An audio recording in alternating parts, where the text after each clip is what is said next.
Bukan cuma satu. Terkuak Melody Sharon ternyata selingkuh dengan dua pria, sempat video call suami. Bukan cuma satu. Terkuak Melody Sharon ternyata selingkuh dengan dua pria. Sebelum menguak perselingkuhan itu, Melody Sharon sempat video call suami. Melody Sharon, 31, tersangka penganiayaan terhadap suaminya sendiri AG, diduga telah selingkuh dengan dua pria. Sebelumnya, kasus KDRT yang dialami AG sempat viral di media sosial karena diunggah Wakil Ketua Komisi 3 DPR RI, Ahmad Sahroni melalui akun Instagram miliknya di Ahmad Sahroni 88. Dalam postingan legislator dari Partai Nasdem itu juga menampilkan dokumentasi foto kondisi korban yang terluka, dan menyebut istri korban berselingkuh dengan dua pria.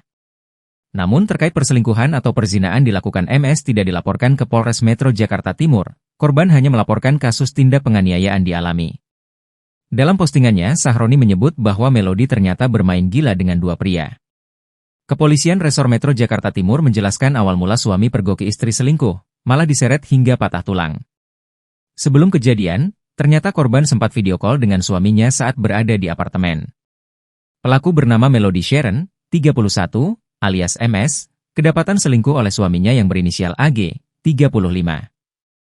Kejadian tersebut terjadi di Jalan Raya Ceger, Kelurahan Ceger, Kecamatan Cipayung, Jakarta Timur pada 8 November 2024 lalu. Akibat penganiayaan istrinya Melody Sharon, AG hingga mengalami patah tulang di bagian kaki.